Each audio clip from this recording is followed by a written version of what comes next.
In the Trenches with Ryan Roxie. Today we are going to spread the word about your latest book. It is called Confess. So as you can imagine, it's packed with high points and low points, peppered with decadence.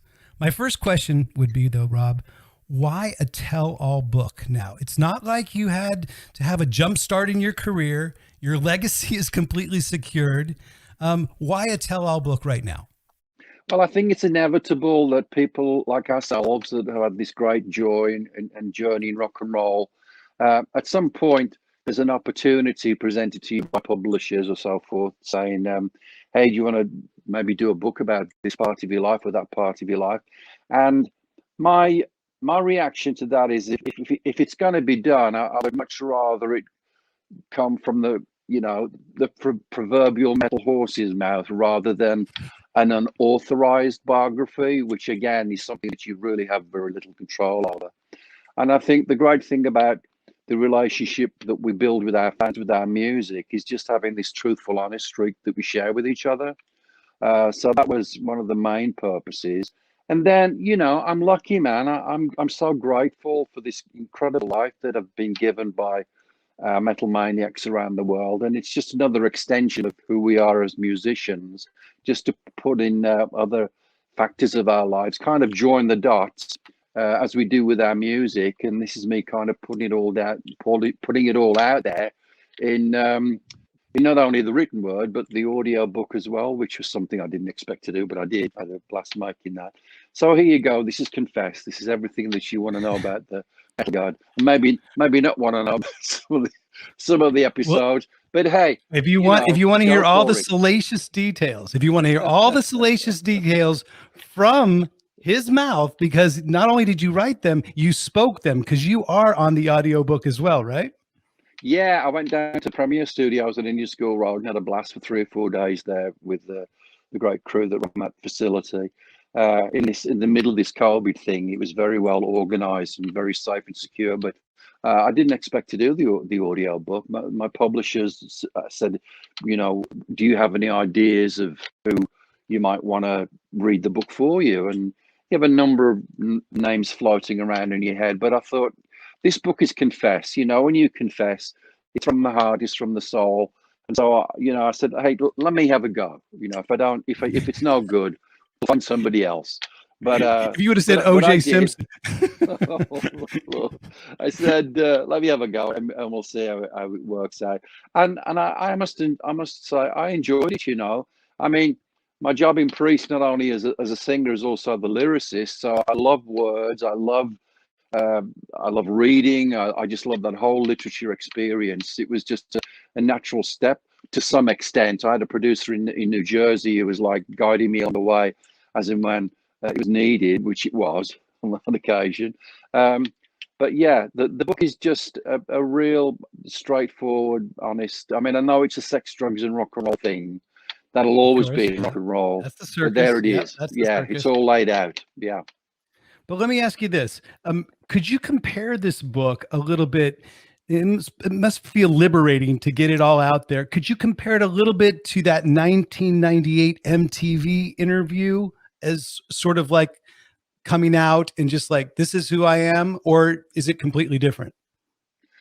Well, I think it is different because there are some incidents that I've experienced in my life that have been very private. But I think that the value of the relationship that you have with your fans is based on trust and sharing and loving each other, which is what we have. And so it's like that metal family, and metal families share a lot with each other. We support each other through good times and not so good times. And so I just went for it. Ian Gittins, who really is the main guy here, he steered me through this whole process, like almost 50 hours of one-on-one conversations here in Phoenix and in my hometown in Walsall. And I said to him at the start, I said, Ian, is there anything I should leave off the table? And he goes, it's up to you, but I've made a number of these books, and I just feel the best way, rather than kind of having to rethink and stumble and stop in your tracks. Just tell me everything, man. Just tell me everything.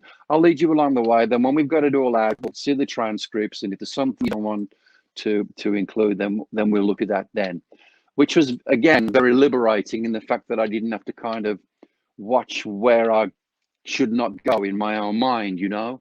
Right. But I think the outcome has been very candid and very open and very honest, which again kind of supports the background that I've had, to some extent, a bit like Coop, you know, being clean and sober for all of these years. You got nothing to be afraid of, man. You just speak it from the heart and live It's it, great to make it hear. out there. Yeah.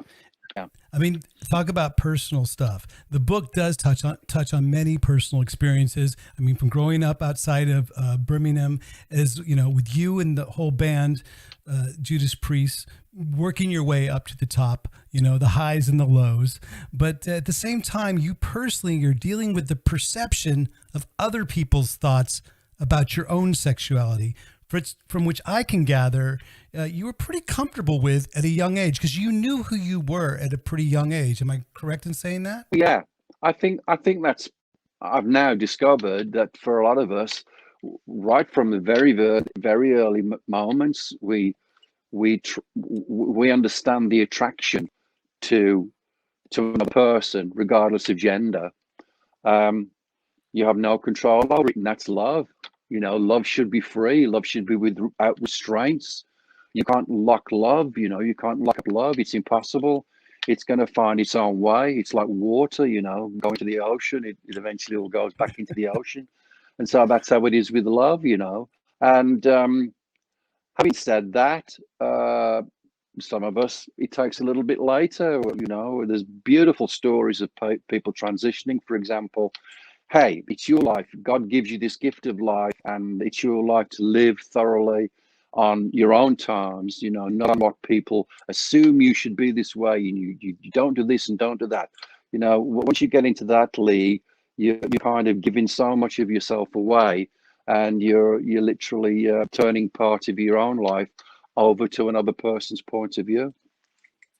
Well, when I was just sitting back for a second, I thought I was listening to John Lennon for a second when you were speaking about love with your accent. I got very, very zen at 1 second for a moment.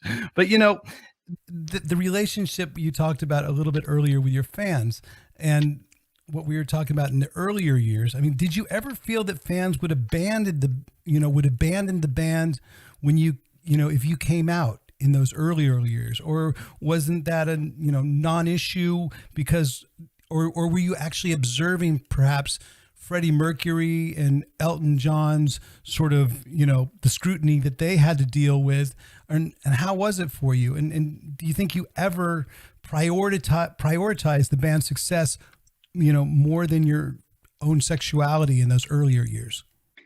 It's an intriguing story when you're a public figure, because again, things start to pile up on you out of your control. You know, you're carrying this load of perceptions and expectations from other people, and hey, you don't want to let people down. You know, there's nothing worse than feeling like you haven't given the best performance on stage, even though you probably have. Internally, you go, oh man, I wish I'd have hit that note.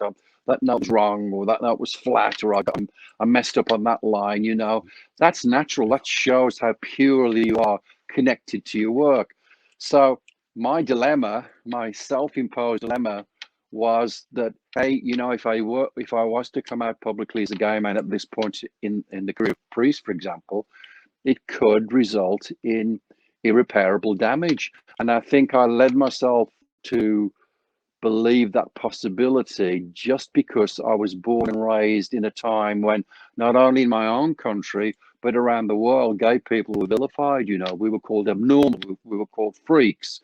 So you build all that into the equation, and sure, you're going to be messed up. You know, you're going to have a very, very difficult time trying to ascertain what is the best thing to do, not only for yourself, but for your bandmates and your record label, and primarily your fans especially. Of course, as it turned out, in the moment that I came out, the uncertainty that I had floating in my head evaporated, because a lot of people went, "Duh, dude, we already knew." to, "Hey man, this is great. Live your life like you should. We don't care. It's all about the music. It's all about the show." And the most joyous two words in the English language, or any language, to me, is unconditional love. Unconditional love. Accept people unconditionally, and that's what I experienced, and that was just a joyous moment. That's great. Your fans have obviously applauded you over the years, and the world applauds you for opening so many of those doors. I would say, perhaps your story has opened up heavy metal and rock music for many gay people. Obviously it's universal, but I feel that the acceptance, you've been a pioneer, and your whole story speaks to that. Hello, Ryan Roxie here, and we know you're excited to begin the System 12 guitar method. And to provide you with some added incentive, we are presenting you with a challenge, the System 12 12-Week Guitar Challenge. The entire System 12 team will be involved in helping you stay focused and stay inspired as we coach you through each System 12 lesson. Each week, we will release an insider's video that'll give you goals, tips, and tricks on how to make the most out of each lesson. We will aim to create a community of encouragement and support as we will all be learning together. Do you accept the challenge? Will you make it to the 12th week? We know you will. And by the end of the challenge, you'll be playing the guitar just like you've always wanted to. Join now, prepare yourself, and let's get rolling. Because the System 12 12-Week Guitar Challenge is coming your way.